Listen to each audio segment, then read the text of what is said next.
श्रोते नमस्ते. आपल्या सर्वांना शुभ दिवस. श्रोते हो, स्त्री असो किंवा पुरुष, हे होणं सोपं नसतंय. या जगात प्रत्येक जण आपापल्या जबाबदाऱ्यांशी झगडत असतोय. फक्त बाहेरून पाहताना आपल्याला सगळं सोपं वाटतं, पण आतल्यात प्रत्येकाचं आयुष्य वेगळी लढाई लढत असतं. श्रोते हो, स्त्रीचं आयुष्य पाहिलं तर तिला लहानपणापासूनच अनेक गोष्टी शिकवल्या जातात.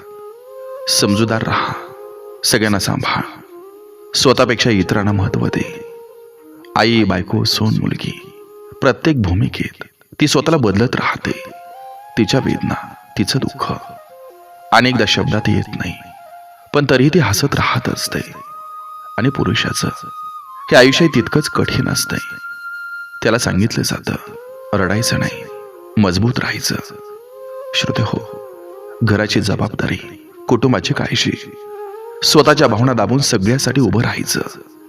त्याच्या थकव्याला, त्याच्या भीतीला, त्याच्या अश्रूंनाही जागा नसते. स्त्री आणि पुरुष दोघेही वेगळे असले तरी दोघांचं दुःख, संघर्ष आणि त्याग वेगळ्या पद्धतीनं असतोय. एक घर सांभाळते तर एक घर उभं ठेवण्यासाठी झटतो, पण दोघंही एकमेकांशिवाय अपूर्ण असतात. श्रोते हो, आजच्या काळात तुलना जास्त होते. कोण जास्त सहन करतं, कोण जास्त महत्वाचं. पण श्रोते हो, जर आपण खरं पाहिलं तर दोघांचंही योगदान तितकंच महत्वाचं आहे.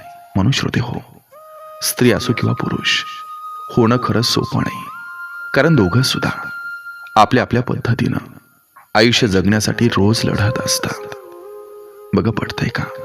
पटलं तर नक्की विचार करा. चला, आजही आपल्यासाठी सुंदर विचारांची ही शिदोरी, ही मालिका अशीच पुढे घेऊन आलोय. चला, करूया सुरुवात सुंदर विचारांना, सुंदर सुविचारांना.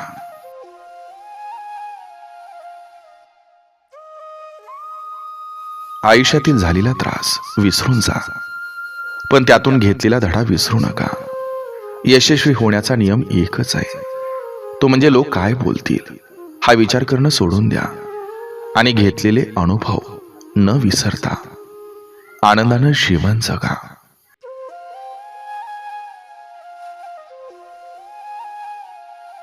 चेहऱ्यावरचं तेज हे तुमच्या अंतःकरणातल्या विचारावर अवलंबून असतं. मनात आत्मविश्वास असला की चेहरा तेजस्वी दिसतो. मनात इतरांविषयी प्रेम असलं की चेहरा सात्विक दिसतो.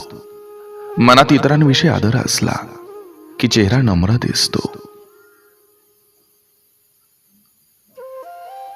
वाटा सापडत जातील, तुम्ही शोधत जा. माणसं बदलत जातील, तुम्ही स्वीकारत जा. परिस्थिती शिकवत जाईल, तुम्ही शिकत जा. येणारे दिवस निघून जातील, तो क्षण जपत जा. विश्वास तोडून अनेक जण जातील, तुम्ही मात्र सावरत जा. प्रसंग परीक्षा घेत जाईल, तुम्ही क्षमता दाखवत जा.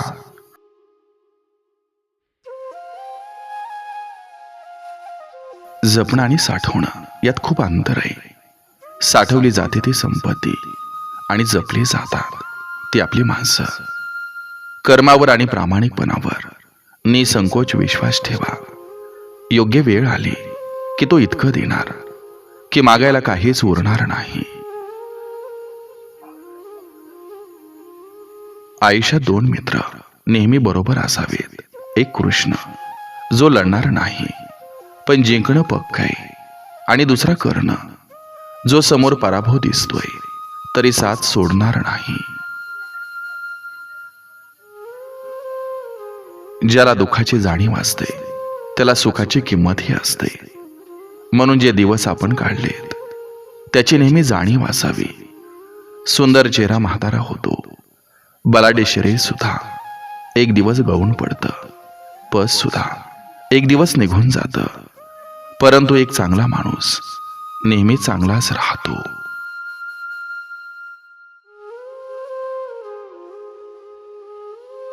आपलं वाईट चिंतणाऱ्यापासून 4 पावलं लांबच राहिलेलं बरं. त्या व्यक्तीशी नातं नसलेलंच बरं. कारण जिथं द्वेष आहे तिथं कधी चांगली भावना असू शकत नाही. त्या नात्याला अर्थ असू शकत नाही. ते नातं नितळ भावनेनं जोडलेलं असू शकत नाही. जो आपलं वाईट चिंततो तो व्यक्ती आपला असू शकत नाही. आपलं मन ज्यांच्यामुळं दुखेल अशा लोकांच्या जास्त जवळ जायचं नाही. एकटं तर एकटं, पण खोट्या लोकांना आयुष्यात महत्त्व द्यायचं नाही. सगळी दुःख दूर झाल्यावर मन प्रसन्न होईल हा भ्रम आहे. मन प्रसन्न करा, सगळी दुःख दूर होतील. संधी समोर दिसूनही ज्याला निवड करता येत नाही त्याच्यात कधीच बदल घडत नाही.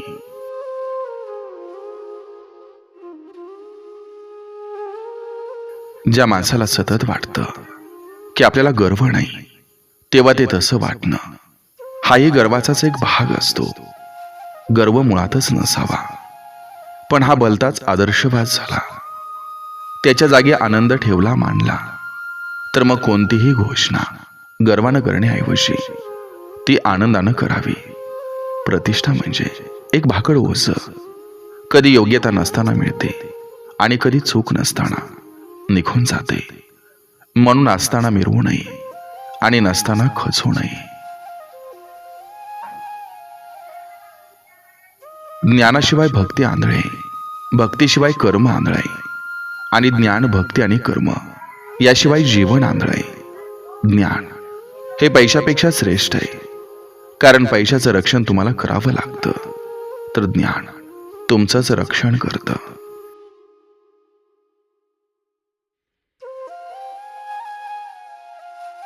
जे साधं असतं ते खूप छान असतं. मग ते दिसणं असो, वागणं असो किंवा बोलणं. संघर्षामध्ये माणूस एकटा असतो आणि यश मिळाल्यानंतर संपूर्ण जग त्याच्या सोबत असतं. लबाडी करून मिळवलेला विजय हा बेचव पदार्थासारखा असतो. तो तुमची भूक तर भागवतो, पण तुम्हाला चांगल्या चवीचा आनंद देऊ शकत नाही.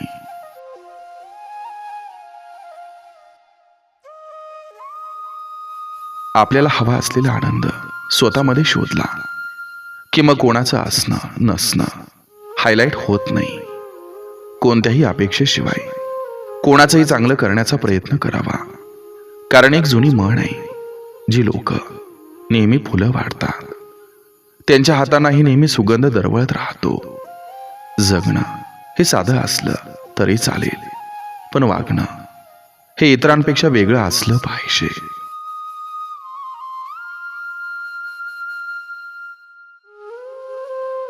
एखाद्या अडचणीत देवानं तुमचं लगेच ऐकलं की तुमची श्रद्धा वाढते. उशीर ऐकलं की तुमची सहनशक्ती वाढते. पण जर ऐकलंच नाही तर तुम्ही समजून जा की देवाला ठाऊक आहे ही अडचण तुमची तुम्ही सोडवू शकता. स्वतःवर विश्वास ठेवा. सत्य माणसाची 3 लक्षणं असतात. तो चुकीचं काम करत नसल्यानं त्याला चिंता नसते, त्याच्याकडे ठाम विचार असल्यानं त्याच्या मनात गोंधळ नसतो, आणि तो प्रामाणिक असल्यानं त्याला कशाचीही भीती नसते.